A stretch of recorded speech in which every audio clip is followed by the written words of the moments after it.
When I tell people that I'm running for office, I get the same kind of reaction that David Narkowitz got, that he referred to on his kickoff speech, was, what the hell's the matter with you? What are you thinking of? Why would you do something like that? Are you insane? Are you off your meds? Things like that. So, as I said, in an effort to be brief, what I'm going to do is I'm going to give you the top 3 reasons why I decided to run. And there are a lot more to be sure, but these are the top 3. First one, public service is a noble vocation. Yes. Okay? I'll take applause for that. Public service is treated with the ignominy that you see usually accorded to lawyers. The lawyers can speak for themselves, they can defend themselves, that's what they're paid to do. But public servants don't get to do that. You just lost a couple of No. I love you all.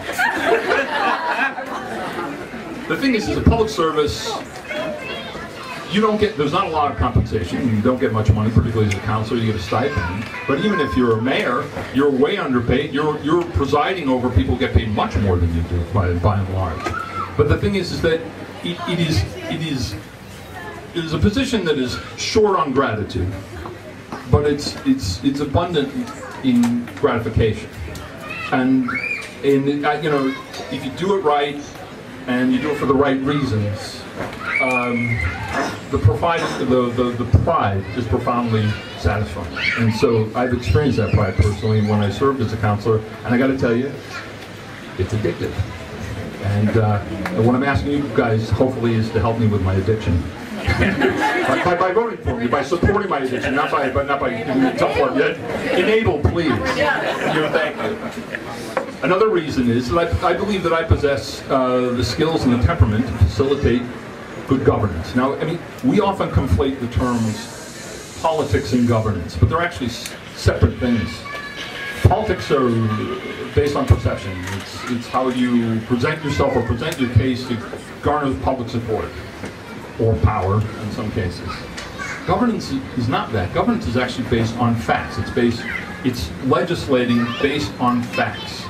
And that's critical, because when we deliberate, we should be deliberating based on the facts, not about the emotion. And let me give you an example. When my greening came. Thank you for the amen. My greening came when I was a callow counselor with longer hair and a short and narrower silhouette, and did a slenderer dress.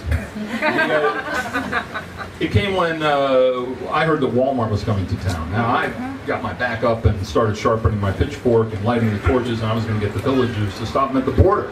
No way, Walmart.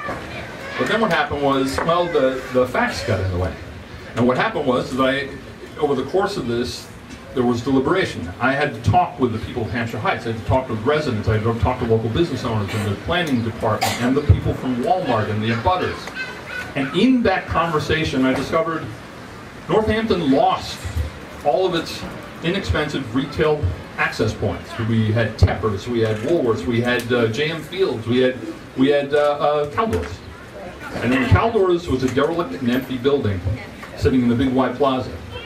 Walmart wanted to move in there, and that's really unusual because Walmart wants to build big systems.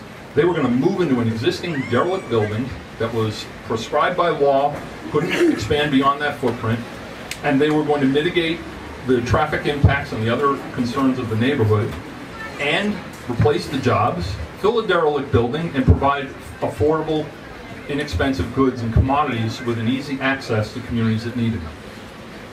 Okay, so I grew up. I'm wiser for that example. I'm proud to say that I actually facilitated the presence of Walmart here. I never thought I'd ever say that, but it actually works. It does not have an adverse impact on locally independent owned businesses. It actually enhances the community. And as I said, I'm wiser for that example, and I want to facilitate that type of policy making when and if I get to be a counselor. Now, you often hear that people say they want to feel that they've been heard. But I actually disagree with that. I don't think that's true. I think people want to know that they've been heard. I think they want to know that their position has been understood and respected. Ideally, we all want our position to be the one that prevails, but in the end, that's not always the case. Rarely with me. But regardless of the outcome, whether it's disappointing or not, we deserve to have our perspective understood and considered. That's okay. The third and final reason. Yeah, we're almost done. And it's the most essential reason. It's the one that just seems, when you say it, it almost seems trite or corny. But it's the fact that I have an unequivocal, unabashed love for Northampton. I mean,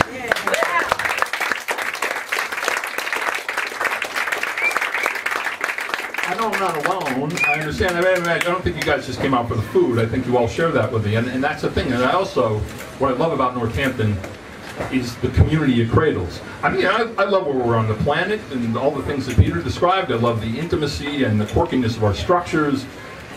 I love our history. I think it's really cool and crazy.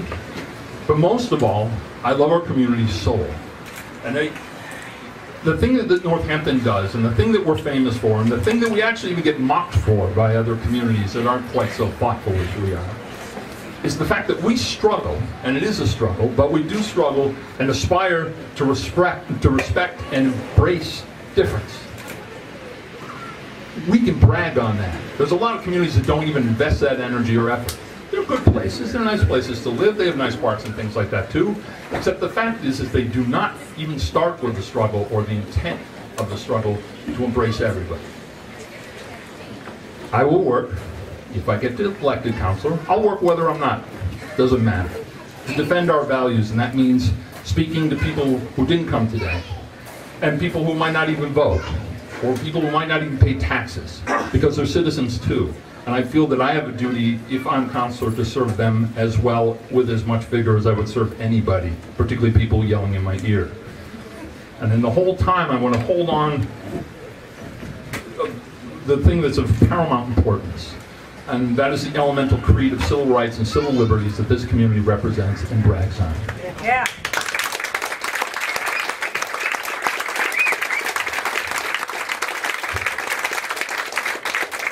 My producer has counted me down. Jazz Tupelo, ladies and gentlemen. You're 2 minutes over. I'm 2 minutes over. Here's okay. Yes, it's a plus. Would you please honor me with your vote?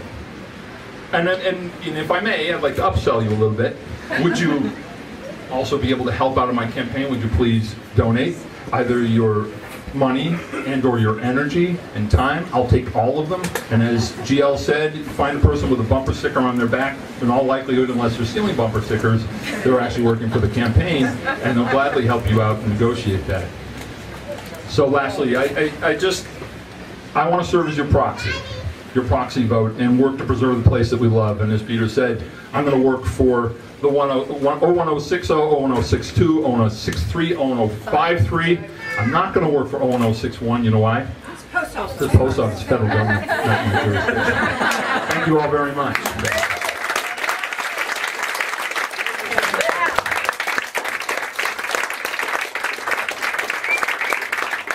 Bill Dwight at large.